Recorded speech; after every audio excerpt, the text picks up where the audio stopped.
Olá, queridos amigos que nos acompanham aqui no canal do IAG, no Lições para a Eternidade. Seja muito bem-vindo a mais esta recapitulação da lição da Escola Sabatina. Louvamos a Deus pela sua presença. Eu peço que você curta este material, compartilhe nas suas redes sociais, deixe aqui nos comentários também seus pedidos, agradecimentos, algum comentário para enriquecer a recapitulação. A sua participação ela é muito importante. Eu já também convido para que você seja membro do clube de membros do canal, para que você tenha acesso aos seminários que teremos durante este ano. Estamos tendo hoje o seminário de Cristologia, começou ontem, sexta-feira, e termina hoje, sábado, e quem está palestrando é o pastor Manuel Ospina, apresentando esse tema tão importante sobre a Cristologia, sobre a humanidade e a divindade de Jesus Cristo. Então, tem sido um seminário maravilhoso. Temos pessoas aqui presencialmente, mas como não foi possível você estar aqui pessoalmente, convidamos então que você seja membro do clube de membros para que você tenha acesso a todo este seminário, como os demais conteúdos que teremos durante o ano. Estamos na lição de número 12, que tem como título Convivendo com os Outros. E tem sido uma grande bênção a recapitulação, o estudo deste trimestre de duas epístolas paulinas, Filipenses e Colossenses. Estamos para finalizarmos praticamente a Epístola aos Colossenses e tem sido uma grande bênção. Eu agradeço aqui a presença do Mose Coutinho, que tem enriquecido esta recapitulação com seus comentários. Seja muito bem-vindo novamente, Mose. Muito obrigado, pastor. Uma grande bênção, estamos nos aproximando do fim do trimestre. Agradeço a Deus pela oportunidade e a cada um dos irmãos também que tem feito essa jornada possível e necessária, né? Ou seja, tudo que nós fazemos aqui é para a honra e glória de Deus e para abençoar aqueles que nos assistem. Que essa seja uma realidade mais uma vez nessa semana. Amém, louvado seja Deus. E caso seja a sua primeira vez aqui no Lições para a Eternidade, nós somos um ministério de apoio à missão da Igreja Adventista do Sétimo Dia. Estamos situados na zona rural de Capitólio, sul do estado de Minas Gerais, e temos avançado com diversas frentes de trabalho. Temos aqui no canal um vídeo institucional, como muitos materiais, sermões, podcasts, temos aqui o próprio Lições para a Eternidade. É muito conteúdo para que você possa conhecer cada vez mais a palavra de Deus e a vontade de Deus para a sua vida. Falamos em vídeos anteriores da recapitulação da lição sobre o envio de materiais para Angola e Moçambique.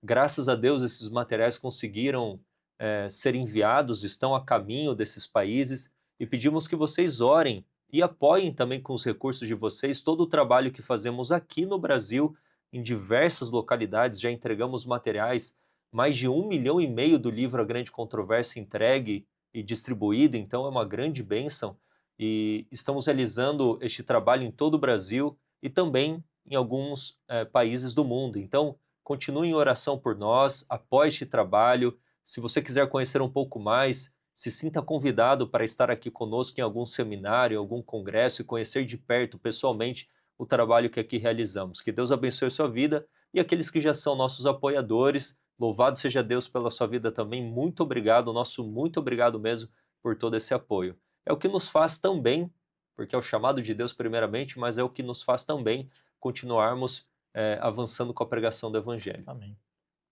Vamos iniciar com uma oração, Mose? Ora para nós, por favor. Oremos.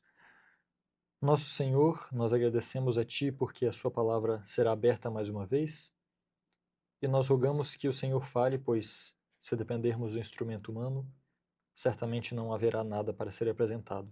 É verdade. Mas nós te pedimos que o Seu Espírito seja o ensinador, tanto a nós aqui como aos irmãos que escutarão e estudarão, e que não somente nos dês a bênção do conhecimento, mas com elas todas as outras bênçãos que o Senhor nos tem prometido e até hoje tem nos alcançado.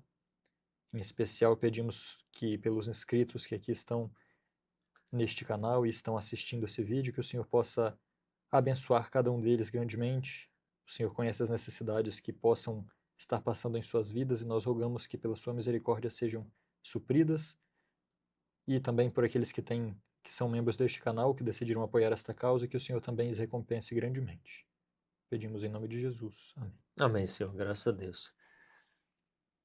Estamos então no final do capítulo 3 do livro da Epístola aos Colossenses. Eu mencionei no vídeo passado que a lição de número 11 seria todo o capítulo 3, mas na verdade foi parte do capítulo. Vamos finalizar então o capítulo 3 e darmos início ali aos primeiros versículos do capítulo 4, e finalizaremos na lição de número 13, a epístola.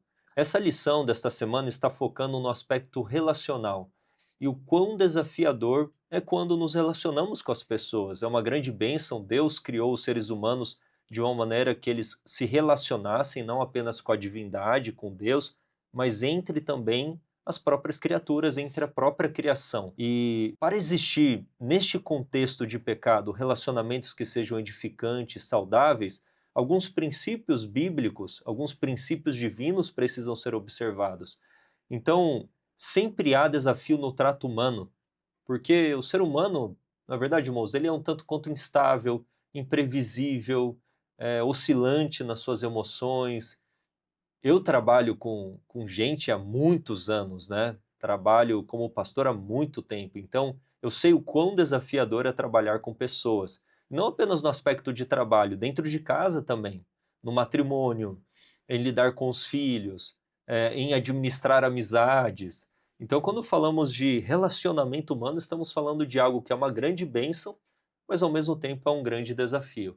Então, quais são as orientações bíblicas para que nós tenhamos relacionamentos saudáveis, edificantes? É isso que a lição desta semana vai tratar. Vamos aqui ler o verso para memorizar. Colossenses 4, versículo 6. Que a palavra dita por vocês seja sempre agradável, temperada com sal, para que saibam como devem responder a cada um. Olha só que interessante. A gente vai mais para frente comentar este versículo, mas já dá para entender que as palavras no relacionamento elas precisam ser bem pesadas, bem Escolhidas. escolhidas, porque qualquer palavra mal falada ou uma palavra falada num contexto errado pode gerar ali uma confusão, um contexto desagradável. A imagem é um tanto quanto objetiva, mas seria interessante a gente comentar um pouquinho o que a gente pode extrair dessa imagem. Certo. Tem uma ideia pelo livro de Efésios, no qual Paulo fala muito sobre o mistério nós comentamos já sobre isso, mas um fator desse mistério que é muito mencionado e que o livro de Efésios é focado nisso é dizer que o mistério é um mistério que une, que é capaz de unir o céu e a terra, é capaz de unir judeus e gentios, esposos e esposas. E é interessante que esse mistério é o plano da redenção, e a compreensão do plano da redenção é a maneira de, depois do pecado, haver união. Uhum.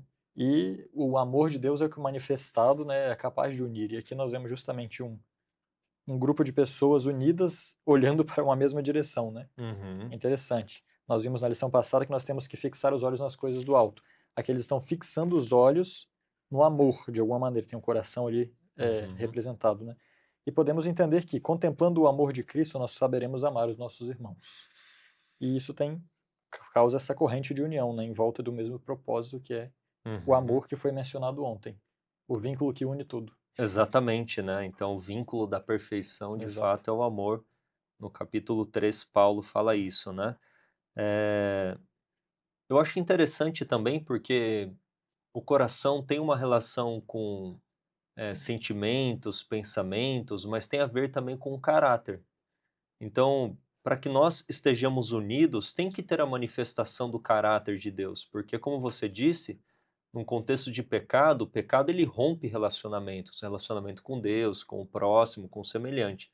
Então, o que pode trazer novamente essa reconciliação? O que pode trazer a reconciliação? O que pode trazer novamente este relacionamento? É somente a obra de Deus em nós, transformando o caráter, a guia do Espírito Santo. Então, a imagem pode ter também essa conotação de todos estarem focados nos mesmos princípios, valores, objetivos, no mesmo caráter, na manifestação do mesmo caráter divino. E a lição vem falando aqui também que, como o foco é o final do capítulo 3, são princípios que guiam também a família cristã. Então, são princípios que vão trabalhar tanto aspectos dentro de casa, família cristã, como deve ser, mas também princípios relacionados fora de casa, no trato com o empregado, com o amigo, com o irmão, enfim. Vamos trabalhar todos esses aspectos nesta semana. Sim, eu acho interessante a maneira de Paulo ensinar as coisas. Se nós olharmos em Efésios, em Filipenses, nós vamos ver isso e também aqui em Colossenses. Ele começa com a explicação macro do assunto, a mais profunda, mais teórica, mais difícil de explicar, e ele vai afinando e simplificando. E a última coisa que nós vimos ontem era justamente que nós devemos focar nas coisas que estão no céu e andar segundo pessoas que têm a pátria no céu. E, Uhum. ok, como essas pessoas andam? Agora Paulo vai por detalhes, né? Porque às vezes o coração humano não é capaz de entender ainda como se portar como Uhum. cidadãos do céu. E aqui ele dá vários conselhos para que entre nós haja um trato de cidadãos do céu, né? Uhum. Realmente aqueles que olham para Cristo. Achei Aham, bem interessante. exatamente, com certeza. Vamos falar então de uma primeira esfera de relacionamento. E aqui nós temos marido e esposa, que é a célula da sociedade da igreja. Quando a gente pensa numa sociedade, ela é composta por famílias. Uma igreja é composta por famílias. E uma família, a princípio, é constituída por um casal. Uhum. Antes de virem os filhos, nós temos então o marido e a esposa. Qual que é a parte da esposa? Qual é a parte do marido? Vamos ler este texto aqui em Colossenses 3, versos 18 e 19. O que diz aqui? Vós, mulheres, estáis sujeitas a vossos próprios maridos, como convém no Senhor.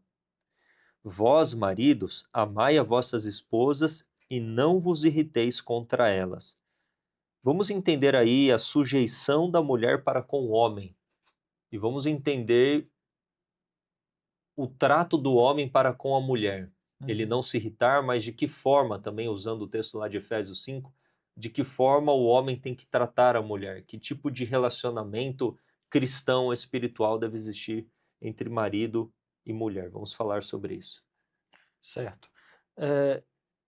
Para nós introduzirmos, é interessante nós notarmos que antes do pecado havia um trabalho sim para cada um, para o homem e para a mulher realizarem, mas não havia discussão, não havia uma questão de um tentando ver até onde pode ir, ou os limites do outro, ou quanto que o outro tem que se preocupar com um. Na verdade, num mundo sem pecado, a harmonia é plena por uma razão, porque o princípio é a abnegação. Então todos se agradam em se abnegar. O homem se agrada em fazer tudo pelo bem da mulher e a mulher se abnega em tudo em prol do homem e os dois são felizes. Após o pecado, não é bem assim. Após o pecado, os interesses começam a se cruzar, como nós dissemos, né? A desunião é o resultado do pecado. Uhum. E para manter a paz e a união no gênero humano depois do pecado, Deus deu a ordem de Gênesis depois do pecado, que a mulher deveria ser sujeita ao seu marido. Uhum. E aqui ele dá isso. E que Por quê? ele dominaria a esposa. Exato. Uhum. Então são dadas essas instruções por quê? Para manter a paz. Se há alguma discussão, é a orientação de Deus que a mulher ceda ao que diz o marido. Quando nós falamos sobre isso, é sempre um tema muito complexo, porque nós sempre pensamos já nas possibilidades ruins disso. Nós nunca conseguimos Exatamente. ser claros, tipo, a mulher deve respeitar o marido e ponto. De Não um tem. marido grosseiro, que impõe, que tem Exato. um domínio assim bruto Mas eu sobre a pergunto uma mulher. coisa, uma Uhum. pergunta que eu gostaria de fazer, pessoal. Você acha que o marido deve amar a mulher incondicionalmente? Sem dúvidas, eu Sem creio. dúvidas. Uhum. Você crê que a mulher deve respeitar o marido incondicionalmente? Uhum. Eu acredito também nisso. Se nós acreditamos que o amor é incondicional, nós não podemos pensar que o respeito é condicional. É Por verdade. quê? Porque são dois deveres dados por Deus. Não é o homem que exige isso da mulher, nem a mulher exige o outro do homem. Se eu amo minha esposa porque Deus mandou, não é só porque minha esposa pede ou quer. Uhum. A mulher respeita o marido porque Deus mandou, é um dever para com Deus, não para com o Uhum. marido em si. Uhum. Não tem que ter uma circunstância do marido Exato, tratá-la de uma maneira ABC para que exato, ela exerça a sua exatamente. função. Esse é um ponto importante, porque o marido deve amar a mulher incondicionalmente. Isso significa que se ela estiver comendo fruto proibido, ele vai comer junto para não se afastar dela? Supostamente foi amor o que É, Adão demonstrou, mas era isso que era a vontade de Deus? não. Não. Uhum. Então, se nós olharmos desse aspecto, nós temos que entender que o amor incondicional é aquele que vem de Cristo. É Uhum. aquele que pensa na redenção do outro e não apenas Uhum. naquilo que eu sinto, naquilo que eu quero. Um homem que ama sua mulher incondicionalmente, ele vai fazer tudo por ela, para o bem dela, mas não vai fazer nada com ela que se afaste de Deus. Uhum. De igual maneira, a mulher deve respeitar o marido incondicionalmente, o que não quer dizer que se ele a convidar a se afastar de Deus, ela vai ceder. Exatamente. Mas uma coisa é você negar com respeito e outra coisa é você pensar, agora eu não precisa mais de respeito porque ele está indo contra a vontade de Deus. Uhum. É uma ordem de Deus respeitar. Todos os seres humanos precisam de respeito, mas Deus deu isso aqui por alguma razão e nós podemos perceber até pelo estudo dos relacionamentos. O homem, ele se sente valorizado e amado quando é respeitado. Essa é a realidade. É verdade. Uma mulher se sente as mesmas coisas quando é amada. E como é que são demonstrados? São demonstrados de maneira diferente, só que poucas pessoas param para estudar isso, como fazer Uhum. isso. Então, se a sua esposa te der um buquê de flores ou você der para ela, qual vai ser o maior impacto? Sobre ela, porque assim é que a mulher se sente amada. Entre outras coisas, é só um exemplo. Mas como um homem se sente amado? Quando ele percebe que a pessoa tem apreciação por ele, quando ela realmente o admira. Admiração. E isso tudo tem que ser demonstrado como respeito, é o dever da mulher. E o homem deve demonstrar amor se sacrificando pela mulher o tempo todo, como Cristo fez pela igreja. Sim. Esse é o papel do homem. Essa é a família ideal. E eu creio que nós podemos observar tudo isso e aprender sem ter que ficar pensando sempre nos detalhes possíveis de dar errado, né? Isso nós aprendemos pela regra, não pela exceção. Então o chamado de Deus é que amar e respeitar não significa concordar com tudo, mas significa se abnegar e pensar no que é melhor para o outro. É isso. O amor e respeito aqui é para isso.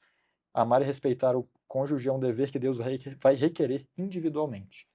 Como nós vemos aqui no verso 25, quem faz o errado recebe pelo erro que fez e não há acepção de pessoas. E o 4:1, né? Embora o contexto seja outro, eu creio que se aplica. Sim.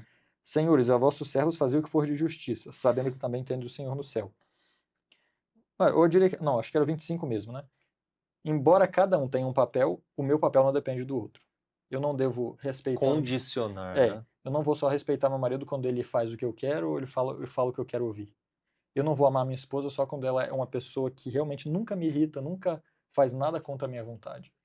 O amor e o respeito são princípios que Deus deu individualmente. Ele cobrará individualmente. Essas suas palavras são muito pertinentes para os desafios atuais do casamento, dos desafios atuais de sempre, né? Dos desafios de sempre do casamento, melhor dizendo, para não soar de uma maneira paradoxal. Mas vamos pensar em relação ao homem e à mulher. Diante de Deus, quem vale mais? O homem ou a mulher?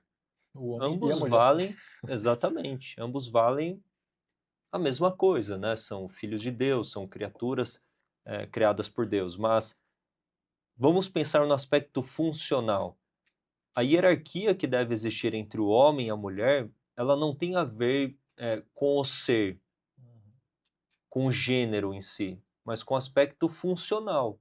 Deus ele deu uma função para o homem, Deus ele deu uma função para a mulher. E a função que Deus deu para o homem, ainda mais num contexto de pecado, é que o homem domine a mulher e a mulher seja submissa ao seu homem, ao seu marido.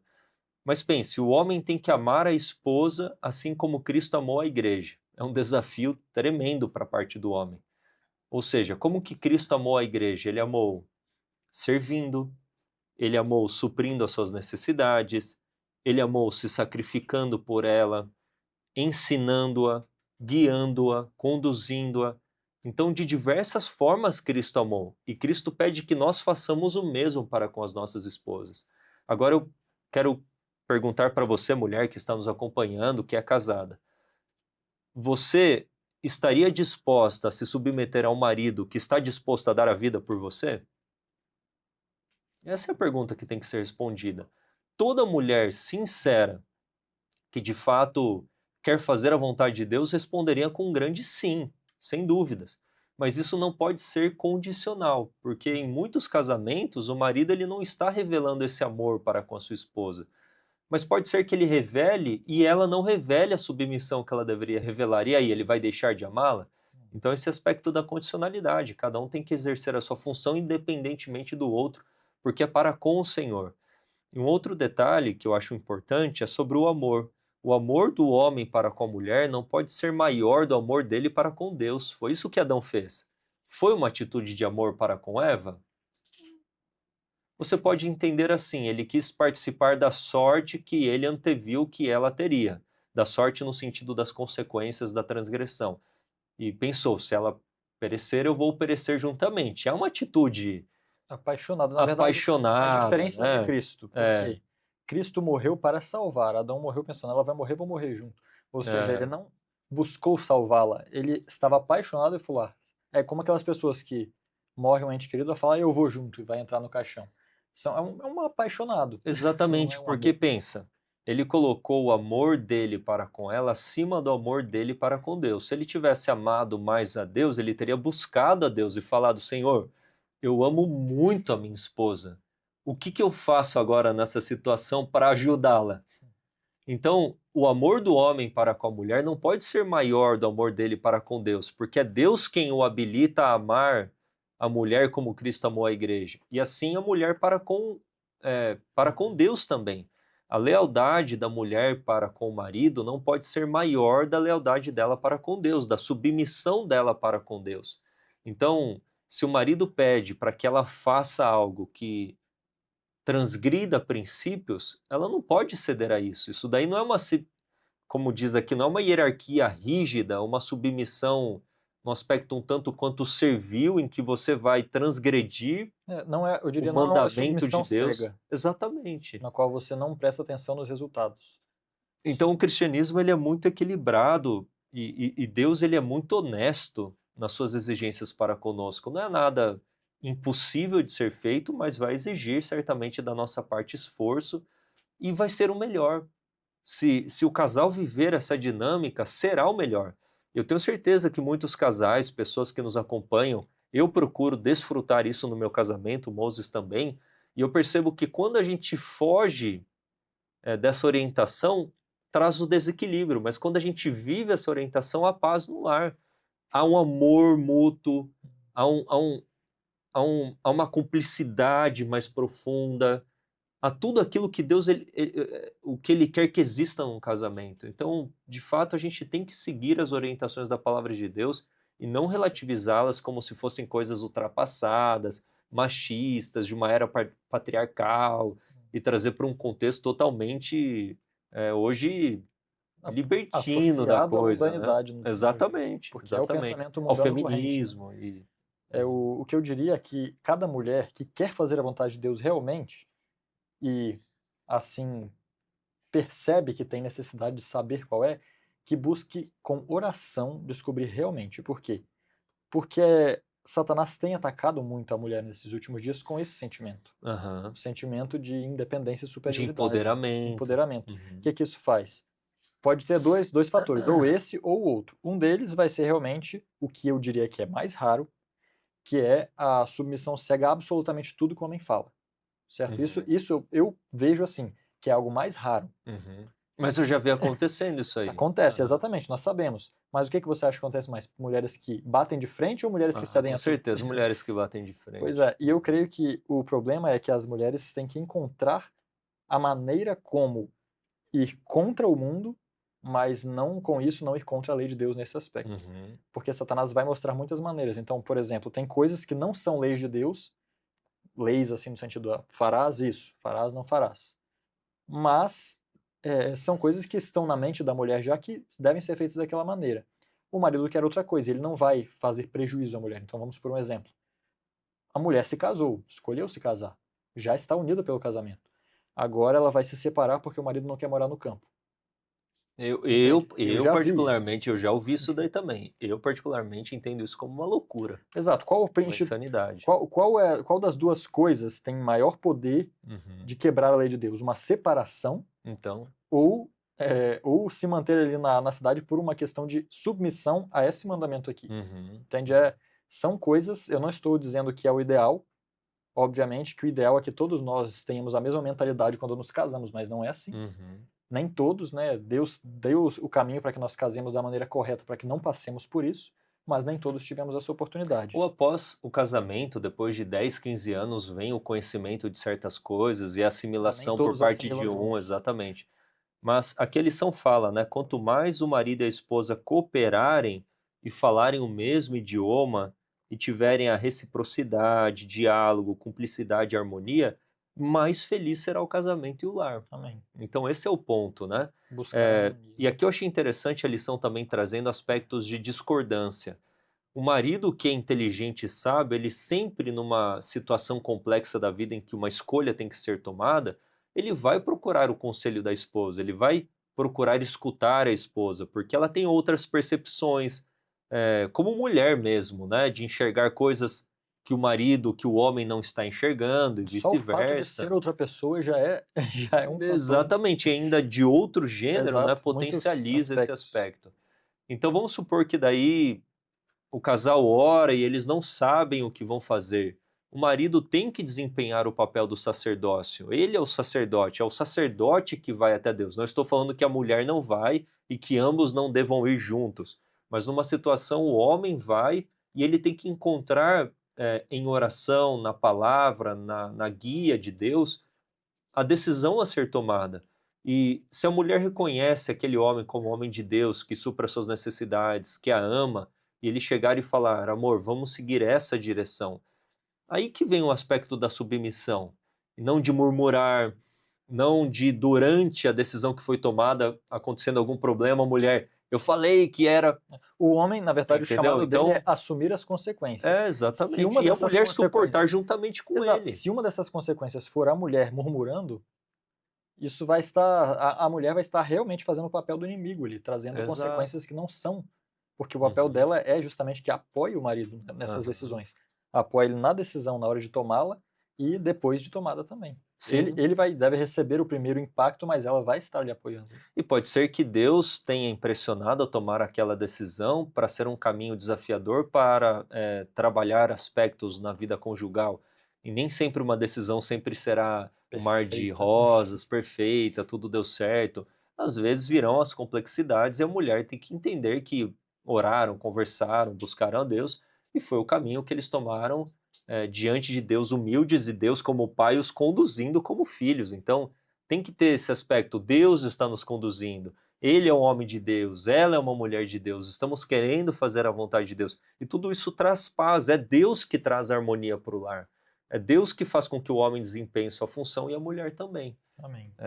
Então, Amém. Nós aqui são conselhos maravilhosos, né? A igreja e o mundo precisam de homens mais amorosos e racionais e de mulheres mais sábias e submissas, né? Exatamente, exatamente, que é um desafio tremendo, só filho de Deus pode fazer isso, porque por isso que o casamento ele é algo hoje tão frágil, porque só existe casamento dentro dos princípios da palavra, senão Realmente o não diabo tem deita base. e rola, não tem como. Então, sigamos as orientações dadas na palavra de Deus. Agora vamos falar de uma família mais completa, onde temos aqui pais e filhos. Qual que é o conselho dado na palavra? Versículo 20, Colossenses 3:20. Lê para nós, vamos. Filhos, obedecei vossos pais em todas as coisas, porque isto é agradável ao Senhor. Olha só que interessante, né? Então, como você espera do homem o amor e da mulher o respeito, não que a mulher não tenha que amar e nem o homem respeitar, mas o aspecto assim mais específico, o que é esperado de um filho? Obediência. A obediência. Eu lembro até hoje, uma pessoa disse para mim, o primeiro alfabeto que o filho precisa aprender na vida é o O, B, D, C. Eu achei tão interessante que eu nunca mais esqueci isso. As primeiras letrinhas que a criança precisa aprender são essas, né? Obedecer. Então, a obediência, a gente encontra isso lá em Provérbios, a gente encontra em muitos textos da Bíblia em que a exortação é que os filhos obedeçam aos pais. Agora, qual que é o papel dos pais para com os filhos? Esse, eu acredito que é um dos mais fundamentais, que é o que a lição trabalha mais, né? A questão do ensino, a questão do exemplo, a questão que o filho vai enxergar no pai, a princípio, como uma figura divina. E boa parte da espiritualidade do filho está relacionada à figura paterna. Não estou falando nem a pais, pai e mãe. Estou falando mais a figura paterna, o pai mesmo. Então vamos trabalhar esses aspectos aqui muito interessantes. Só mais uma vez, voltando no assunto da obediência da criança, é até difícil também falar sobre isso hoje, porque a própria sociedade trabalha contra isso também, né? E a realidade é que nós temos visto cada vez mais filhos que sabem muita coisa, muito espertos, inteligentes e sábios desde o seu nascimento. Então é difícil, são raros os jovenzinhos que percebem cedo o seu dever para com os pais. Até porque, como disse Salomão em Provérbios 22:6, a tolice está ligada ao coração da criança. É isso que está escrito lá. Geralmente eles começam a aprender isso quando já ficam mais velhos. Mas se o filho é temente a Deus, ele vai acatar esse chamado, porque desde criança é possível que ela entenda o seu chamado para com Deus, e ela vai acatar da mesma maneira que o marido vai amar a esposa vai reverenciar o marido, e o filho agora vai obedecer aos pais, porque é um dever que Deus pediu, não porque o pai é inteligente ou isso ou aquilo, né? Basicamente, se a criança o entende, né? Mas realmente agora tem o chamado dos pais. e os pais devem saber como educar seus filhos em vários aspectos. Primeiro, os filhos não têm o mesmo cérebro dos pais. O cérebro deles está em desenvolvimento. Então, eu acho que é um crime pais acharem que podem ter filhos sem estudarem como educar filhos. Isso é verdade. Porque eu vejo gente que fala, nossa, meu sonho é ter filho. Aí eu vou lá e tenho um filho, porque eu queria muito ter um filho. Uhum, E aí? E aquele cérebro que está sendo formado? Você uhum, está pronto para se responsabilizar pelo resultado? uhum. Você se preparou para educar aquela criança? Então eu creio que é uma decisão muito Séria importante, mesmo. séria, que deve ser tomada com precaução, né? Com os cuidados necessários. E aqui o verso 21 diz assim: Pais, não provoqueis os vossos filhos a ira, para que não sejam desencorajados. Porque é assim, Uhum. né? O dever da esposa e do marido, o dever dos Do pais e dos filho. filhos. Uhum. E essa questão de provocar os filhos à ira é algo muito real também. Muitos pais talvez nem sabem que os filhos às vezes se iram com a maneira como eles conduzem. Não que a verdadeira correção também não vai, às vezes, provocar algum tipo de É, exatamente. De privação, de algum tipo de correção, vai reação da gerar. parte do filho Uhum, também.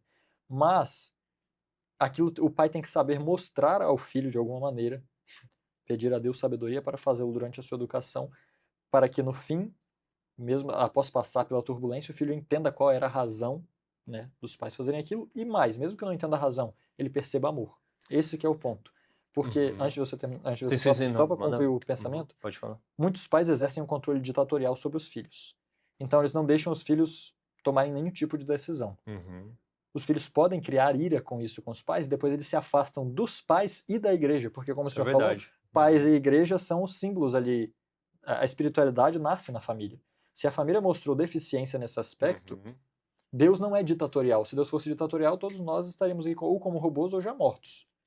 Mas os pais, muitos deles não permitem que os filhos aprendam a fazer escolhas do pequeno ao grande, né?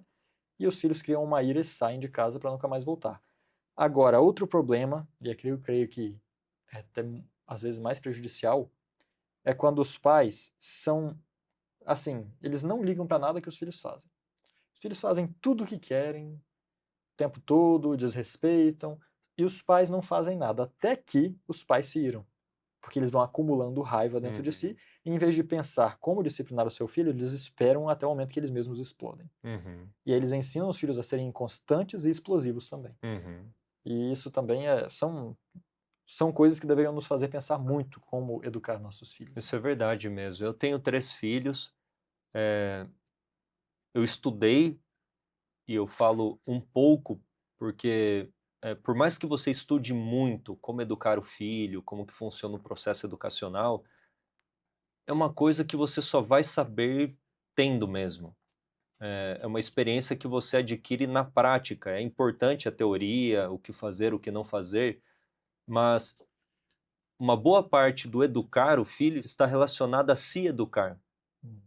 E aí vem a complexidade, porque não é apenas apontar o caminho ou conduzir no caminho, ou, enfim, é, mostrar o que é certo, o que é errado. Vamos supor que você está lidando com o seu filho no aspecto, tentando educar o seu filho no aspecto temperamental, mas você ainda falha com isso, você jamais será bem-sucedido em educar seu filho se você não trabalhar primeiramente isso em você. Então, um processo educacional de pais para com os filhos está em boa parte relacionado à transformação do coração dos pais para que eles tenham sucesso na transformação do coração dos filhos. É algo muito desafiador, porque mexe no âmago mesmo, mexe com o eu, e o eu precisa morrer constantemente. Voltando sobre essa questão da ira dos filhos, eu percebo que quando os pais são irrazoáveis, são injustos na punição, ou punem sem ter avisado previamente, ou punem de uma maneira desequilibrada, mais passional, espera estourar para disciplinar, a falta de rotina também, ou seja, é aquela coisa que só sobrevive, né? Você só faz, você só vai sobrevivendo dentro do lar. Toda essa inconstância, todos esses fatores, eles vão gerando no filho essa ira. O pai também querer ser a consciência do filho, como você disse, não permitir que o filho escolha e decida por ele mesmo. Então, todas essas coisas, elas são um conjunto de fatores que levam o filho a odiar, alimentar um certo ódio pelos pais, que querendo ou não, esse ódio será direcionado a Deus. Então os pais de fato têm que ser bons exemplos, eles têm que revelar o amor, a paciência, a tolerância, o suportar mesmo, o tolerar e saber que ele está lidando com uma criança em formação. Às vezes a gente quer lidar com a criança como se ela fosse um adulto Cérebro pequeno. formado já. Como assim você fez isso? Mas é uma criança que está aprendendo, então ela vai errar muito e ela vai te ensinar muito como você está ensinando para ela vai te ensinar muito também. Então essa questão ela é muito importante, você lidar com a criança, olhar para ela como criança, ela no aspecto formativo. O texto de Deuteronômio 6, que fala de inculcar, é como se fosse o lapidar, uma escultura que está sendo formada e lapidada. Então como que você lapida? Com várias marteladas, não é assim? Várias marteladinhas todos os dias, todas as horas, em todas as circunstâncias. É desta forma que o pai, ele educa e disciplina o filho. O filho às vezes vai errar 1000 vezes, você vai falar, mas eu já te falei isso 1000 vezes. Daí o Espírito Santo vai falar no teu coração, mas eu te falei já 1000 vezes para você também isso e você não tá, você não tá obedecendo. Daí você fala, é verdade. Então você é a criancinha perante Deus, e agora você é Deus para com o seu filho que é a criancinha. E você vai se vendo, né? Tanto que Enoque passou a andar com Deus depois que ele teve um filho. A Então, verdadeira relação com Deus foi conhecida por ele ali, né? exatamente, você começa a fazer muitos paralelos. É um desafio tremendo, é uma arte, eu vou falar, que só pode ser desempenhada e bem-sucedida se for pela guia de Deus, pela instrução de Deus, pelo se submeter às orientações dadas por Deus na sua palavra também. Amém. Uhum. Vamos avançar a lição de terça? Tem algum comentário a mais? Vamos avançar. Vem falando aqui as relações de trabalho. Agora vamos extrapolar o ambiente da família e vamos falar um pouco aqui das relações de trabalho. Temos o texto do verso 22 até o versículo 25 que diz: Vós, servos, obedecei em tudo a vossos senhores segundo a carne, não servindo só na aparência, como para agradar aos homens, mas em simplicidade de coração, temendo a Deus. E tudo quanto fizerdes, fazei-o de todo o coração como ao Senhor e não aos homens, sabendo que recebereis do Senhor o galardão da herança, porque a Cristo Senhor servis.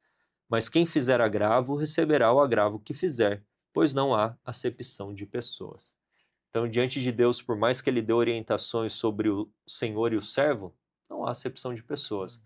Como que nós podemos entender, tanto no Antigo Testamento como no Novo, essa questão de servo? Por que que o cristianismo não chegou com uma pauta já radical, abolindo a escravatura? A lição vem trabalhando, né, esse aspecto da diferença da nossa compreensão atual a respeito de escravidão, de um servo, para a concepção ali do Novo Testamento, do Império Romano e também até da época patriarcal ali. Como que a Sim, gente pode entender todas essas questões e o trato, né, do Senhor para com o seu servo? certo. Nós já estudamos um pouco sobre isso em alguma lição anterior sobre as leis que Deus deu a Foi. Moisés Acho que ali, foi né? no livro de Êxodo, não Acho que foi? foi Uhum. isso. E ali nós vimos quais eram as condições de um escravo hebreu, né? Que, na verdade, a pessoa se colocava numa condição de escravo, terminava nessa condição, ou poderia ter várias razões, né, para que ela chegasse a isso. Mas o fato é que ser um escravo, embora fosse em hierarquia talvez o último da sociedade, era uma última oportunidade que a pessoa recebia. Uhum. Porque do escravo ela poderia partir para o crime. Mas Uhum. Deus fez com que a escravatura tivesse regras tão Ou para claras. miséria mesmo, né, para mendicância. Exato, mas teve regras tão claras para como os servos deveriam ser tratados e os direitos deles, que, na verdade, eles seriam desestimulados à criminalidade e a mesmo a se permitir não trabalhar ou não fazer algo nesse sentido, né. Inclusive, se nós olhamos o contexto aqui, dá até para nós lembrarmos que os servos eles faziam meio que parte da família. Uhum. Tanto é que nós vemos aqui marido, esposa, pai e filho, servos e mestres. São todos os que estão ali no núcleo da sociedade ali estariam juntos, vivendo no mesmo lugar. E o chamado aqui de Paulo nos mostra claramente algumas coisas. Primeiro, realmente é interessante notar como Paulo atacou a base da escravidão, daquilo que nós conhecemos, e embora naquela época fossem leis diferentes, nós sabemos que existiam pessoas que Uhum. extrapolavam os Eram limites. cruéis mesmo. Aliás, era para Uhum. isso que veio esse conselho, senão não era necessário, né? Uhum. Mas Paulo atacou a base dessa escravidão sem se opor à lei imposta pela potestade vigente, que era Roma. E nós sabemos que as leis, nesse aspecto, de acordo com o próprio Deus, elas não devem ser atacadas da maneira como são feitas hoje, né? Como se faz hoje. Então, Paulo nunca incitou rebelião, revolução trabalhista contra... Paulo nunca estimulou nada dessas coisas para alcançar os direitos ou vantagens terrenas. Nem mesmo Jesus. Nem Jesus, nem Paulo, nenhum dos apóstolos. Na verdade, ele aconselhou aquele que se encontrava debaixo desse jugo de trabalho a que ele não trabalhasse pensando que estava trabalhando para o homem, mas sim para Deus. Assim como o marido e a esposa, todos eles têm um papel, ele dizia, você que é servo, trabalhe como para Deus, não como para os homens. Por quê? E ele dá a certeza de que eles receberiam o galardão de um justo. Por quê? Porque ele disse aqui, quem faz o errado recebe pelo erro que fez e não há acepção de pessoas. Ou seja, o seu papel, faça-o como se fosse para Deus. Não é se o seu patrão não te pagar, é Deus que está te pagando. E aqui nós temos também uma questão de incondicionalidade. Né? O seu papel é fazer a obra que te é dada. Agora ele vem e coloca o princípio para o mestre. Ele diz, e você, mestre, no seu trato com o seu servo, saiba que você também é um servo. Então você está assim com ele em certo aspecto. Não há acepção diante de Deus. Diante de Deus vocês dois são servos. Então lembre-se, a parábola que Jesus contou. Como o superior trata aquele que é menor, é como ele está pedindo para Deus o tratar. Então Paulo vai na base dos dois. Ele diz, a união, a base da união, como nós já vimos desde o começo aqui, é a abnegação. Servo, seja abnegado, faça como se fosse para mim. Deus diz. E agora diz para o servo, para o Senhor, né? Senhores, tratem como se fosse eu tratando vocês. Ou seja, é um princípio universal, realmente é uma regra universal, que a abnegação mantém a união e que todos nós temos papéis claros diante de Deus, e é Ele quem vai pagar por cada um. Isso é muito interessante, porque Paulo aplica a todos aqui. Né? Exatamente. Então, eu acredito que você trabalhou todos os pontos essenciais, apenas frisando um ou outro ponto, ressaltando, porque nós muitas vezes cometemos um erro que a gente chama de anacronismo. A gente pega a nossa realidade, tende a olhar para a realidade do passado. Porque você tem palavras que são tanto quanto sinônimas, servo e escravo. Você pode falar, é uma palavra sinônima. Mas quando a gente fala da nossa realidade de escravatura, do mundo ocidental, dos horrores que ocorreram, não apenas de homens, e aqui eu quero colocar de homens brancos escravizando homens negros, mas homens negros escravizando homens negros também. Porque na África, aqueles que vendiam negros eram negros. Tribos conquistavam tribos, negros conquistavam negros e vendiam os negros para os brancos. Não é uma questão de cor, é uma questão de autoridade ali. Né? Exatamente, porque nem sempre essa questão da escravatura foi uma questão racial. Porque hoje é trabalhado dessa forma, né? Os brancos escravizaram os negros, mas você teve negros que escravizaram negros. E nessa época aqui, certamente não era focado dessa maneira. Né? Exatamente, esse é o ponto. E você teve também negros que escravizaram brancos. Nós temos a história da imigração italiana, em que muitos italianos que vieram do norte da Itália principalmente foram escravizados no Brasil. E você tem até no próprio relato histórico de negros escravizando brancos. Então, pode ser que para o mundo ocidental teve, de uma maneira um tanto quanto mais moderna, uma questão, uma conotação um pouco racial, mas no passado não era uma questão racial, era uma questão de quem dominava quem, independentemente da raça. Era uma questão mais étnica, era uma questão mais do poderio. Então, os romanos escravizavam aqueles que eles haviam conquistado. Ou, já num contexto bíblico, tem todas as leis que a gente precisaria analisar novamente, mas um judeu, ou um israelita, melhor dizendo, não deveria submeter outra à escravidão. Mas se ele se envolvesse em dívida, ele poderia servir, olha só a palavra como é diferente, servir durante um tempo, que tinha um limite. Qual que era o limite? 7 anos. 7 anos. Até ali o momento do jubileu. Ou do jubileu. Exatamente. Então 7 anos ou até o momento do jubileu. Havia um limite. E outro ponto, né? as nações vizinhas tratavam os escravos, as nações conquistadas, com muita brutalidade.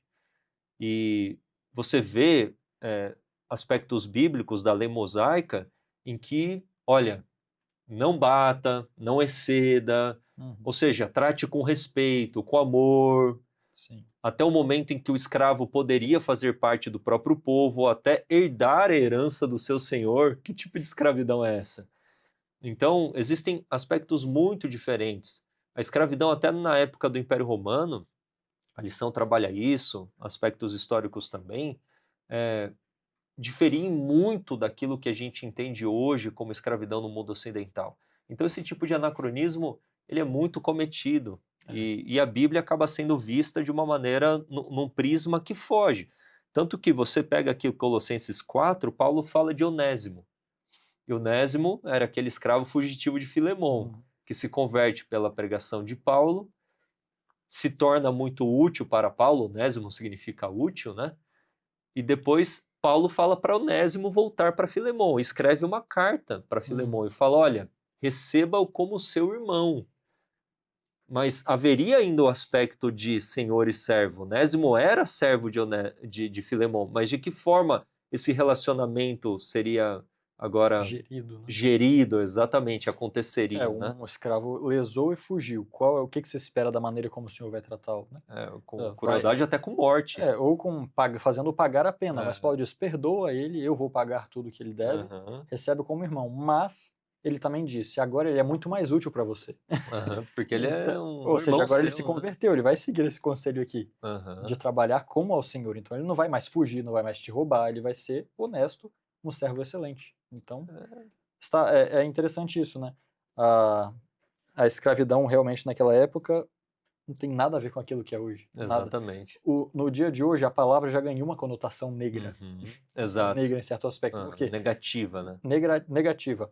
Porque sempre está relacionada ao abuso de poder. Uhum, Então, seja a exploração nos seus vários aspectos, vai deixar a pessoa morrer de fome, vai deixar a pessoa passar necessidade. uhum. Os servos tinham obrigação de manter os seus, quer dizer, Os os senhores senhores, tinham obrigação de manter a saúde dos seus servos. Então, não exato. tem.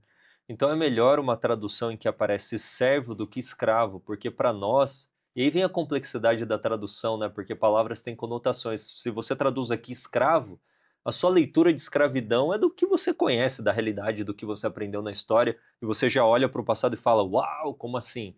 Não, mas tem que ter aqui o aspecto contextual, né? Então, como que o servo deveria lidar com o seu senhor e o senhor lidar com o seu servo, que já foi muito bem explicado aqui pelo Mose. Independentemente desse aspecto, eu só quero trazer aqui, até extrapolando esses aspectos de senhor e servo, senhor e escravo. Vamos tentar enxergar aqui como um CLT. Tem que aplicar para os nossos dias, né? Exatamente, porque eu trabalho para o IAG, tem um diretor aqui, o Silverino Kiel, eu sou um obreiro aqui, o Moses também é. Eu trabalho para quem? Para Eu Deus. trabalho primeiramente para Deus, eu vou dar o meu melhor para Deus. Eu vou receber do Senhor Jesus a recompensa, não do Silverino. Mas eu tenho que respeitá-lo na função que Deus o colocou aqui, sem dúvidas. Existe um aspecto hierárquico. A hierarquia é uma linguagem do céu, não é só uma linguagem de um mundo de pecado. Antes do Sim. pecado havia hierarquia. A gente tem que estar acostumado com uma linguagem É hierárquica. interessante o caso de Moisés, que nós já estudamos, quando Arão e Miriam, eles vão contra Moisés, eles falam, mas quem disse que você é maior do que nós? É, Aí Deus falou e falou para comunismo, eles, que é comunismo. aí Deus falou para eles, vocês não, vocês querem ser como o meu servo Moisés, mas vocês não são como o meu servo Moisés. Ou Uhum. seja, vocês devem ser submissos ao meu servo Moisés. Então, Ou seja, todos são servos de Deus no final, mas Deus coloca pessoas de autoridade. na soberania dele. Por quê? Porque ele escolheu assim. Tem que ter o aspecto dessa, que é um ensinamento para nós de submissão, de humildade. Agora, como que o Silverino vai nos tratar? Tem um aspecto aqui previsto também, Exato. né? Lembre-se, ó, você também é um servo. Trate-o com amor, com respeito. Ele é um irmão seu em Cristo, mas também tem que desempenhar o papel das obrigações da cobrança. no sentido assim, São os papéis. positivo, né? Os papéis, ó, você está desempenhando, está funcionando assim, assado. Então, essa dinâmica ela tem que existir e acontecer. E não tem nada de errado nisso. Está gostando aí da recapitulação? Deixa nos comentários, curte este vídeo, compartilhe-o também. Deixa aí nos comentários as suas reações. São alguns pontos sensíveis dessa lição, não tanto quanto polêmicos atualmente falando, mas é importante nós trabalharmos esses pontos. Quarta-feira vem como título Orando uns pelos outros, Colossenses 2:4, que diz: Perseverai em oração, velando nela com ação de graças, orando também juntamente por nós, para que Deus nos abra a porta da palavra, a fim de falarmos do mistério de Cristo, pelo qual estou também preso, para que o manifeste como me convém falar. Então, a importância aí da oração no ministério, na pregação, nos desafios missionários, nos desafios do dia a dia também. Vamos falar um pouquinho sobre a importância da oração. Sim, o verso 2 ele nos mostra que ele fala duas coisas, a oração e a ação de graças. A ação de graças é fruto da gratidão. Basicamente é você fazer oferta de gratidão. E ele relaciona isso com a oração, ou seja, a gratidão deve nos manter em oração. E o apóstolo usa duas palavras aqui fortes para mostrar a necessidade. Ele fala perseverar em oração, né? Perseverar nela, e velar, né? Perseverar em oração velando nela, ou seja, velar é estar constantemente numa atitude de oração. Velar é não deixar a chama apagar, ou seja, não ore hoje, deixe de orar amanhã. Constantemente esteja orando. E detalhe, né? Não somente, muitas vezes nós desistimos de orar, porque nós oramos muito por nós mesmos, né? Nós vemos aqui que Paulo pede, orem também por nós. Oração pelos outros é um ministério também. Tem pessoas que fazem da sua vida esse ministério de intercessão por outros. Isso é uma bênção. Muitas pessoas são abençoadas e cuidadas por Deus e muitas vezes são chamadas para o evangelho através desse ministério, da oração pelos outros. Sim. E o verso 3 também nos mostra claramente a necessidade de que cada pessoa, porque, vamos supor, muitos de vocês gostariam de nos apoiar ou de apoiar a obra em qualquer outro lugar financeiramente para o avanço da causa de Deus. Nem todos podem fazer isso financeiramente. Portanto, o seu dever está em cumprir esse verso 3. É verdade. Que diz o quê? Orai juntamente por nós para que Deus nos abra a porta da palavra. Ou seja, quem não pode ir ao campo missionário deve ajudar como pode. Seja indo, seja auxiliando quem vai, ou seja orando por quem vai. Esse é certamente um chamado também. Orar pelos missionários, pastores, evangelistas, para que Deus dê a palavra a eles, correta, e também para que os líderes da igreja tomem as decisões corretas, necessárias, né, para o crescimento e o amadurecimento dos fiéis. Exatamente. Então, a oração ela é fundamental. Os textos de Ellen White aqui do Grande Conflito, página 439. A oração, né, faz parte do plano de Deus nos conceder em resposta à oração da fé aquilo que Ele não daria se não pedíssemos assim. Então, em certo sentido, o agir de Deus depende de nós apresentarmos os nossos pedidos a Ele. É uma frase que a gente menciona, né, de um texto de Ellen White, que a oração ela move o braço do Onipotente. Então, olha o privilégio que Deus nos dá. Mas aqui no final da lição tem outro texto que diz: para orar não é necessário que estejamos sempre prostrados, de joelhos, ou seja, existe aquela oração um pouco mais formal, e existe aquela oração tanto quanto informal, que é aqui, ó, cultivemos o hábito de falar com o Salvador a sós, quando estamos caminhando e quando ocupados com os trabalhos diários, que nosso coração se eleve continuamente em silêncio, pedindo auxílio, luz, força, conhecimento, que cada respiração seja uma oração. Que texto lindo, né? Lindo. A Ciência do Bom Viver, página 329. Então, oração não é apenas aquela formal, é aquela oração que Paulo fala em Tessalonicenses de orar sem cessar. De que maneira eu posso orar sem cessar? Andando, conversando com Jesus no meu trabalho, numa fila de supermercado do banco, na praça, enfim, nos meus relacionamentos neste momento. O moço está falando, eu estou orando, estou pensando. Então, constantemente estamos orando, que é o que ele fala aqui também no versículo 2, né? Velando nela, de que forma você vai orar? Com gratidão no seu coração. E o quão é importante a oração para nós sermos bem-sucedidos no campo missionário. Não existe conversão sem consagração. Se você conquista algo sem a oração, você teve uma derrota, na verdade, não foi uma conquista. Porque toda conquista genuína tem que ser fruto de oração, tem que ser fruto da obra de Deus em você e Se você através de conquistou você. alguma coisa, foi por misericórdia de Deus pela pessoa, e não por você. É, exatamente. Na verdade, aquela conquista fará com que você negligencie a consagração, porque se você conquistou sem se consagrar, é como se a consagração fosse algo Supérfluo. relativo ou não necessário. Então, na verdade, será uma derrota na tua vida. Então, a oração ela é fundamental para a conquista de almas, para a conversão de almas, para que as pessoas que estão na linha de frente, como no caso Paulo fala aqui, né? Eles tivessem esse amparo da oração para que eles pudessem pregar a palavra de Deus como convinha que eles fizessem. Então, vivamos em nome de Jesus essa vida de oração. A lição de quinta, para finalizarmos a recapitulação, tem como título Sábios no modo de agir. E vem falando aqui os textos do verso 5 e 6 de Colossenses 4, que diz: Andai com sabedoria para com os que estão de fora, remindo o tempo.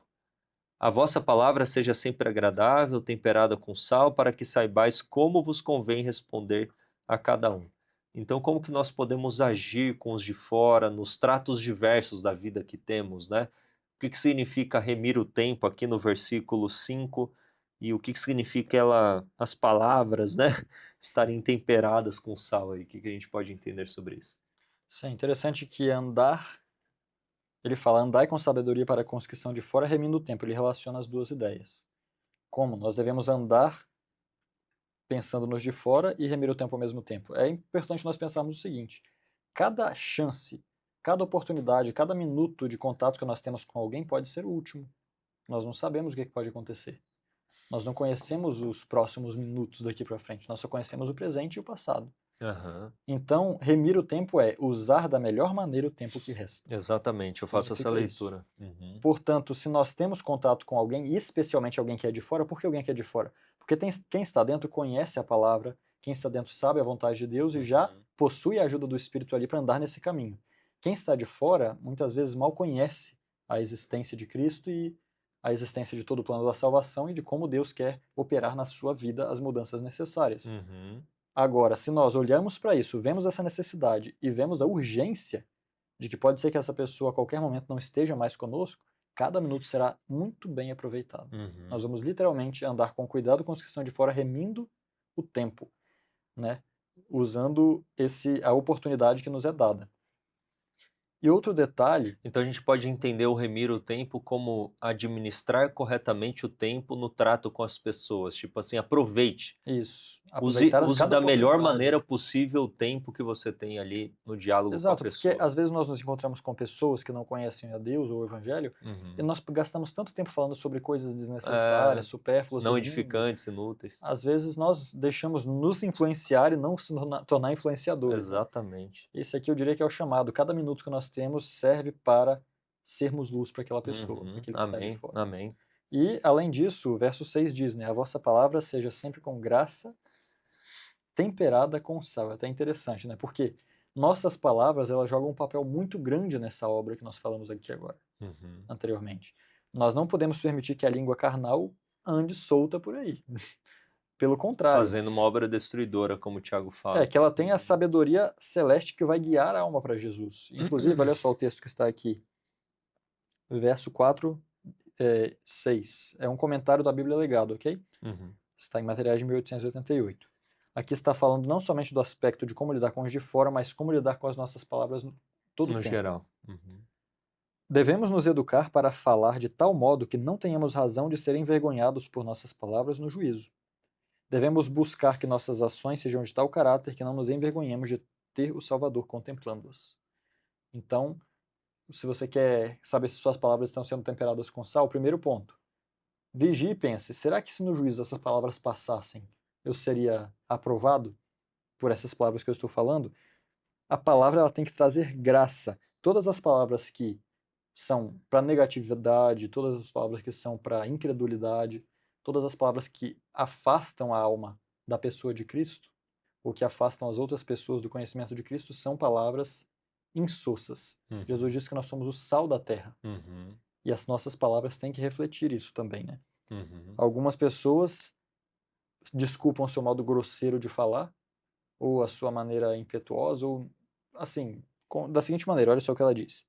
Alguém declara: sou muito franco, digo somente o que sinto e falo o que penso. Sou sincero. Uhum. Eu só fui sincero. É essa a melhor forma de agir? Não. Deus deseja que nos eduquemos a falar as palavras certas, palavras que sejam uma bênção a outros e que lancem raio de luz sobre a alma. Amém. Essas são as palavras temperadas com sal. Exatamente. Então, quando falar, como falar, no sentido da entonação. Eu lembro até hoje uma frase, né? A gente demora 3 anos para aprender a falar e demora mais de 60 para aprender a ficar quieto. Então, às vezes a gente fala demais, fala na hora errada, fala do jeito errado, fala o que não deveria ser falado. Então, somente a lição vem comentando, né, que somente o Espírito Santo vai nos dar as palavras certas no momento certo. A gente precisa da oração, a gente falou da oração, para ter a guia do Espírito Santo, para que nós tenhamos então o trato correto, as palavras corretas para usarmos nos relacionamentos diários. Então, a oração ela é prévia. A oração nos habilita a termos uma língua controlada pelo Senhor. E a língua ela precisa também de um freio, porque ela pode ser edificadora como ela pode ser destruidora. Então a língua, ela ou faz uma obra de abençoar ou de amaldiçoar, ou de edificar ou de destruir. A palavra ela tem muito poder, quer seja falada por Deus, quer seja falada por nós, porque é a própria natureza da palavra. Deus não criou o cosmos pela palavra, então a palavra ela é poderosa. Toda palavra causa uma influência. Sem dúvidas. Uma palavra que edifica, uma palavra que reconhece, que admira, que elogia, que exorta com amor e lágrimas nos olhos, ou aquela palavra que humilha, que deprecia. A palavra ela tem muito poder. Então só o Espírito Santo pode nos dar as palavras certas no momento certo, com o propósito certo e preparar o coração dos ouvintes para a mensagem que devemos compartilhar. Aqui também a palavra grega que o autor vem falando, né? Dei, que é o me convinha aqui, é mencionada na lição de ontem, é usada. Então, convém que nós usemos essas palavras temperadas com sal. E o sal, ele não torna a comida, né, mais saborosa. Então, as palavras ungidas pelo Espírito Santo, as palavras banhadas no sangue de Cristo, bem pensadas, bem pesadas, apontando o caminho certo, elas vão restaurar a vida das pessoas. É uma coisa muito, muito bela mesmo que nós temos que entender que Deus nos deu. Deus nos deu o dom da palavra e ele deve ser bem empregado, deve ser empregado de uma maneira correta para a honra e glória de Deus. Amém. E a Ellen White aqui ainda dá mais um texto no qual ela nos mostra que nós devemos nos lembrar da lição de ontem. Nós devemos falar as palavras de um homem morto. Um homem que morreu. Olha só. Ao avançar no ritual do batismo, você se comprometeu diante de Deus a permanecer morto para o pecado. Sua boca deveria permanecer uma boca santificada, sua língua uma língua convertida. Você deveria falar da bondade de Deus e louvar o seu santo nome. Assim você seria uma grande ajuda e bênção para a igreja. Amém, que bênção, que Então, maravilhoso. lembremos o tempo todo, antes de cada palavra, que nós somos homens mortos para o velho homem. Exatamente. E aqui a lição, dando um resumo, né? Como é importante nós pensarmos que o agir do cristão fora do lar também tem tudo a ver também com a religião e com o revelar do caráter de Cristo. Então, a maneira como agimos em relação aos outros, especialmente aos que não compartilham de nossa fé, faz toda a diferença, sem dúvidas nenhuma, para a revelação daquilo que é realmente o cristianismo. Nós temos aqui na sexta-feira alguns textos que falam da educação, né? Do ambiente familiar, dos filhos, enfim. São textos poderosíssimos, depois vocês podem ler na lição de vocês, são textos muito fortes mesmo. Tem um aqui em relação dentro do lar, que o tom tem que ser sempre sereno, que todos os integrantes da família devem trabalhar no mesmo objetivo em comum, que a casa, o lar, não a casa é parede, o lar deve ser um pedacinho do céu, enfim, trazendo um resumo aí esses textos da lição que nós estudamos. Vamos para as considerações finais, para finalizarmos a lição, então. Sim, eu gostaria apenas de ler um desses fragmentos desse texto, que eu acho que resume tudo aquilo que nós vimos durante a semana, porque nos mostra como os filhos do céu lidam uns com os outros e como eles devem lidar. E aqui diz assim: Sexta-feira. Devemos esquecer-nos a nós mesmos, sempre procurando oportunidades, mesmo em coisas pequenas, para mostrar gratidão pelos favores recebidos e estar atentos para observar a oportunidade de animar outros, confortando-os em suas tristezas, aliviando-lhes as cargas, por mostras de terna bondade e pequenos atos de amor. Essas atenciosas cortesias que, iniciando-se em nossa família, se estendem até fora do círculo, ajudam a tornar o montante da vida feliz. Ou seja, a nossa felicidade está em cumprir essas coisas aqui. É Aham. possível ser feliz mesmo num mundo desgraçado, cheio de pecado. Como? Seguindo esses conselhos. E a base de todos eles está aqui. Devemos esquecer-nos a nós mesmos, procurando oportunidades para alegrar a outros. Então, esse é o Amém. nosso chamado. Amém. Louvado seja Deus. Gostou desta recapitulação? Deixa seu like, deixa nos comentários também alguma participação sua, pedidos, agradecimentos. Trabalhamos temas sensíveis que certamente mereceriam mais tempo de serem trabalhados, mas trabalhamos em linhas gerais aquilo que a palavra de Deus nos orienta, nos relacionamentos diversos, os desafios que temos no dia a dia, e que Deus te abençoe, que você seja guiado pelo Espírito Santo, que você viva essa vida de oração e que as suas palavras sejam guiadas, conduzidas pelo Espírito do Senhor, seu casamento seja abençoado, sua família seja abençoada, seus filhos sejam abençoados, seu trabalho, todas as esferas da vida. O cristianismo ele não deve ser um gomo da vida, como uma mexerica, né, uma tangerina, não deve ser um gomo, deve ser a fruta. Nós devemos ser cristãos em todas as esferas da nossa vida e que você possa revelar esse caráter de Cristo na sua vida em nome de Jesus. Amém. Assim como você está, sendo possível fechar os olhos, vamos falar com Deus e clamar a sua misericórdia sobre nós. Santo Deus, muito obrigado por mais esta recapitulação. Trabalhamos temas sensíveis do casamento, do trato diário com o marido, a esposa, os filhos, amigos, colegas de trabalho, e rogamos que sejamos cristãos, filhos do Senhor em todas as esferas, em todos os tratos que temos com as pessoas, nas diversas circunstâncias da nossa vida. Nos habilite a revelarmos o teu caráter. Abençoe a todos aqueles que nos acompanharam nesta recapitulação, que a tua graça esteja sobre eles.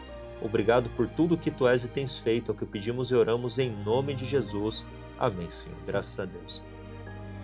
Moses, muito obrigado pela sua participação, obrigado por todos aqueles que estão nos acompanhando, os milhares de seguidores, damos graças a Deus. Às vezes temos 7.000, 8.000 visualizações, é uma grande bênção, milhares de pessoas têm sido alcançadas e ficamos felizes por isso, para a honra e glória do nosso Deus. Aqui finalizamos então mais um Lições da Eternidade, seu estudo semanal da lição da Escola Sabatina, e até a próxima lição que finalizaremos este trimestre, e depois daremos início ao novo trimestre, a uma nova lição, que certamente também será uma grande bênção para nós. Que Deus abençoe a todos nós, em nome de Jesus. IAG, juntos avançaremos.